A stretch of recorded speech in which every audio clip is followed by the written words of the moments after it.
Hello everyone and welcome back to CamTech. As always, I'm Kyle and I apologize for the delay in videos. Matt and I are still friends, of course, but we've just been a little busy in our day-to-day lives. I'm still going to school. I'm starting two different internship programs right now. One related to generative AI Python development and the other related to Web3 security data analytics. And those have been fun to go through right now. And of course, I'm still doing my daily projects, studying for certifications, and all of that. And Matt started a new position as a system administrator at a ServiceNow consulting company. And hopefully, we should be seeing, or you guys should be seeing some videos about that and his day to day life doing that. And that leads me into that CamTech as a channel is changing. We're gonna be doing like less theory knowledge dumps like we were doing before. Just covering a like random topics didn't really do anything for us and wasn't necessarily our passion. Our passion is tech and configuring with technology and working with technology. And I think, or I know from now on that that's what we're going to be doing in the future. And to start that out, we're going to be doing, or I'm going to be doing, a full home security and home network slash Homelab building guide here on YouTube. And this is going to be the first episode. So in this first little episode or video, we're going to be building a centralized system. I'm going to be going over the hardware I choose, why I chose it, and uh, what route we're going to go. And I'm going to dive a little bit deeper about what I have planned for the future for this specific lab. And maybe I would talk about while doing stuff, uh, the future of the KMTech channel. We're not going to be a completely dead channel from now on. We are going to be uploading not as frequently as we were in like our main point of when we're consistently uploading. We're not going to be doing every week or every other week. It's going to be more like a video every couple weeks to a month, since we're both working, have like very important things that we're supposed to be doing in relations to our career in IT that we're doing. That takes up a lot of the time that we could be doing on this. So yeah, let's just get right into it. So I should preface this guide with saying, uh, this video is going to be a little similar to, or at least at the start, to Grant Collins from Cyber Academy, to his Cybersecurity Homelab guide, or his project, I should say, because it's going to be very similar, because that is my first inspiration to making a home lab, and the first steps are going to kind of be the same or very similar, but hopefully I can add a more newer take since that video is from 4 years ago. So we are going to be using different types of software, and it's going to be a more updated system. You could think of this as the 2024 version of this, and I'm going to be adding other stuff that he didn't necessarily add, like a network-wide ad blocker. I'm going to be probably adding an email server at some point to this, and a bunch of other additional like general IT and networking stuff adding to the cybersecurity, because his video is like very cybersecurity based, because he has like a port scanner, vulnerability scanner. He has a SIM in there. I'm going to be doing slightly different. I'm going to be adding a lot of the same stuff. Like I am going to be adding a SIM, port scanner, and vulnerability scanner. And I'm going to be adding firewalls just like he did. I'm just going to be adding more and more stuff. And this is going to be less of a guide necessarily and more of a progression of my own home lab, because I am actually going to be doing this with my home lab. I'm going to be running this daily on my home network, and this is how I'm going to be setting up my own personal home network. So yeah, let's just get right into it. So to get it started off, if you want to follow along with this, you're just going to need a couple things. One, a USB stick, and two, what I have right behind me is going to be a computer of some sorts, or a computer of some sorts, I should say. And you don't have to have a full desktop like I do. It's just what I necessarily had and what I can use. You can use plenty of things for this laptop. You could use like a mini piece, like a Intel Nook or something like that. Intel Nook or something along those lines, like an all-in-one desktop you can use. I've even seen people use Raspberry Pis for this type of thing. You just want to make sure it has, for this sketch specifically, you want to make sure it has at least 8 gigabytes to 16 gigabytes of RAM. Preferably 16 is on the low end.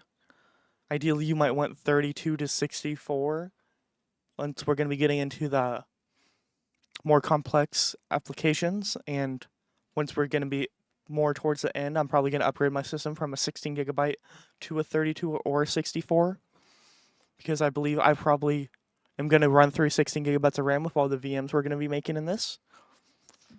So the parts that are specifically in there, it's a 10600KF and a GTX 1030. You don't need a graphics card for this. You don't need a graphics card necessarily to run this, or a dedicated graphics card, I should say, to run this, but to do this guide. But if your CPU does not have integrated graphics in it, like mine, because it's a F series, it's an F series chip on Intel. I believe they changed the name past during 14th gen, and this is a 10th gen CPU. So mine doesn't have integrated graphics, so I just popped in like a cheap, still supported by NVIDIA card, and that's going to be a GTX 1030. It is the newer variety of the GTX 1030, so it is 2 gigabytes and not the best for specifically gaming, I should say, but it does have other practical uses like actually displaying, putting more ports out, that type of thing. But back to the hardware part of it, and like more specifically why I chose this hardware part. This is like an amalgamation of Matt's and I's like old computers, or this is from This is from my old home server. This is a motherboard that Matt and I uh like had to fix the bent pins in, or we replaced this motherboard because this had bent pins in the socket, and we fixed that. So, and now it's like this. This RAM is from Matt's old system. The power supply is from my old system. This drive from my old NAS. The hard drive's actually from a VCR, I believe. So really, what I'm trying to say is, you don't need to buy the best and newest and greatest for this type of work. You can do it perfectly with an old system like this, or if you want to buy a mini PC for that, because you want like the small form factor, but you don't need anything special for this type of project or this type of project. Just anything will do. You just need to make sure it has enough RAM and it's gonna have enough cores. This is, I believe, a 6-core, and that should be enough. It might be. I might have to upgrade down the line to like, uh, maybe like what would I even upgrade to? I can do 10th gen, 11th gen. Probably do like a 10700K because I believe that's an 8-core, or if there's a 10900K for a really good deal, I might do that to get, I believe, what is it, 12 core or 10 core? I can't remember off the top of my head, but I might have to upgrade down the line because 6 cores could not be enough. Because I will try to leave a core for each VM that I'm going to be constantly running. And I need to keep at least 1 or 2 cores to the actual main system running these VMs. So that can still stay like nice and snappy and quick and running. So yeah. Could be upgrading that down the line. Could be upgrading the RAM down the line from 16 to 32.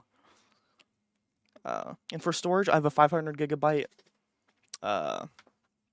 SSD in here. It's an M.2 SSD. Then, of course, I have my 500 gigabyte hard drive I got from a VCR. So you are also going to need, like I said before, a USB stick. Right here, I have Ubuntu on here. I believe it's going to be the desktop version of the server one, is what I have on here right now. So yeah, let's just get right into it. I'm gonna pause for a second, get this in, then start to boot up the PC.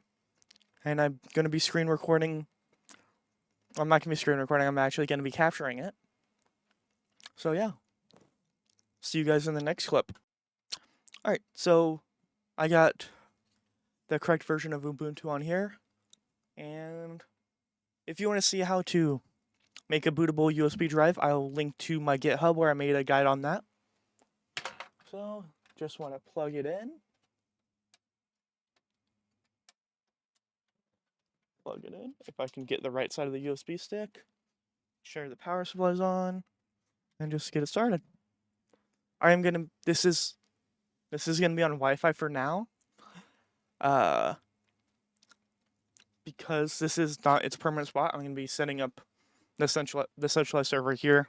I'm gonna be moving it to where I actually want it. I'm gonna be turning it off, then moving it there. I'm just doing it like this so I can properly film and capture it for now. Let's get it started then. It's on. Then we're gonna go straight into the boot menu, or not the boot menu, sorry, the BIOS. So we can make sure we have the correct boot order. Or not. It's gonna go, looks like you have it set up properly. Usually you might need to set up the BIOS, so your boot orders to a USB drive first before your main drive. If you're doing this on a system that already has an OS. If you don't have an OS installed, it should just go straight to the USB stick.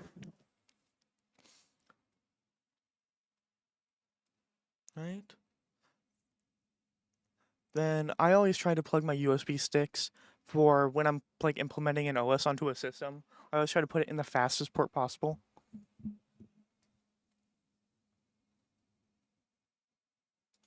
All right. Now Ubuntu might take a second to get going. There we go. Then I am using the newest version of Ubuntu available. That is going to be 24.04, the LTS version, the lifetime support version. All right. And like I said, this is kind of like an updated version of the Cyber Academy's video. His name is, I believe, or his YouTube channel, I believe, is Grant Collins. It was a great video. It was a big, like I said, it was a big inspiration for me in making this. This is kind of more just an updated version, plus adding a few other cool features or things people might actually want to use in their own actual home network, not for specifically cybersecurity focused. And I'm gonna probably add some more like general IT things. Might mess around with automation on this thing. Definitely gonna be messing around in power. Yeah, probably mess around in PowerShell and Active Directory and do a video on that for like automation such and like mass adding users, that type of thing. Then we're just clicking here through here, making sure testing out I have the right keyboard. Let's connect to a Wi-Fi. Do that. I am of course using Wi-Fi for this, not Ethernet. Generally you should try to use Ethernet. I'm just not, because this isn't in the original place that I want it, or it's not in the place I actually like want and use it on. So, and my Ethernet cable wasn't long enough to move over here. Let's try this one more time.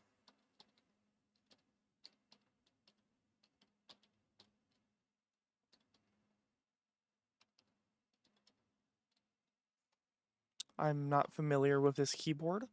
I'm using like a separate keyboard, like a Logitech one that has a trackpad on it. An update is available. Yeah, let's update this. Why not? Get the newest version of Ubuntu possible. All right.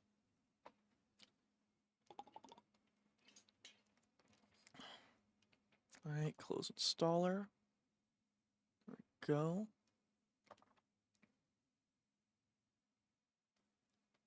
And let's actually install it onto the system. Interactive.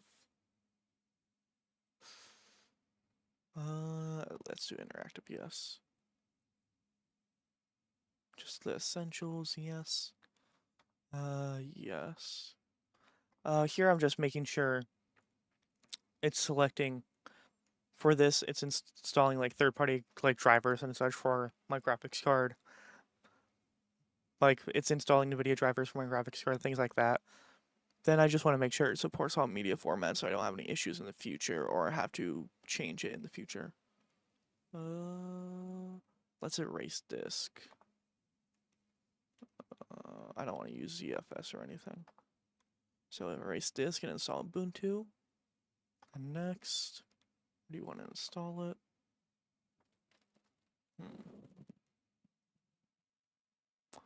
Let's do it onto here. I believe that's the correct one. My name, Kyle. Computer name, let's do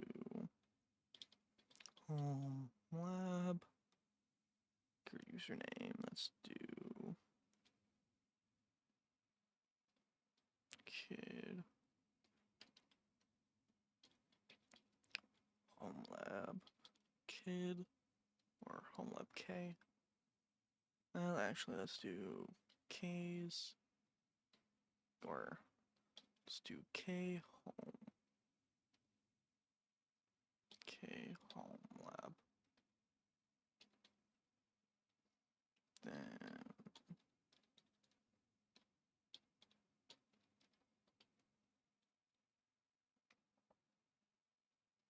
I am going to change this password later. I just want to do something simple for now for ease of use while I'm setting it up. There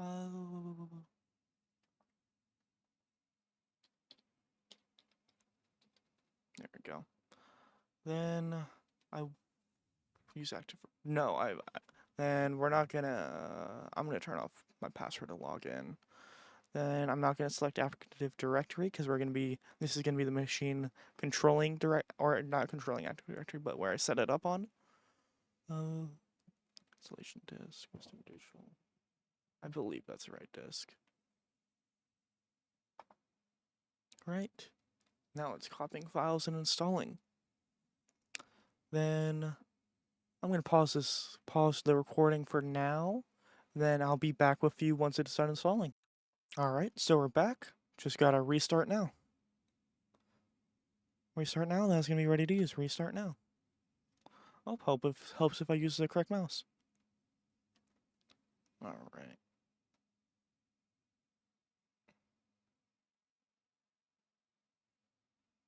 Please remove the installation medium. Alright. Remove the installation media, press enter.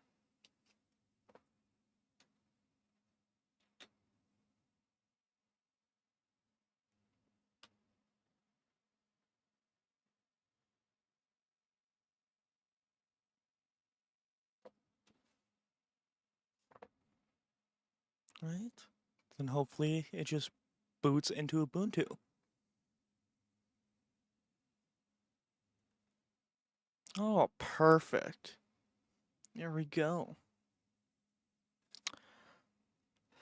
Then that's gonna be the end of the episode today. See, we're in Ubuntu now and everything's set up. Then if you don't know how to set up a USB, I don't remember if I already talked about this, but if you don't know how to set up a USB as a bootable drive, I'll put a link to my GitHub in the description that has a guide directly for it. Then yeah, just to recap, this is gonna be an ongoing series.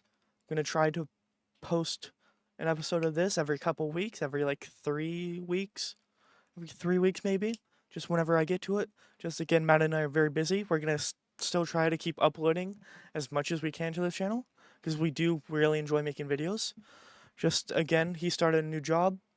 I'm doing 2 internships right now and still going to school during the summer. So yeah, I'll probably see if I can't do another project or post other projects.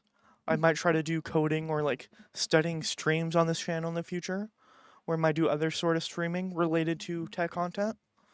And if you guys are interested in that, please check it out. Go ahead and check it out. Well, thank you guys for watching, and I'll see you guys in the next video.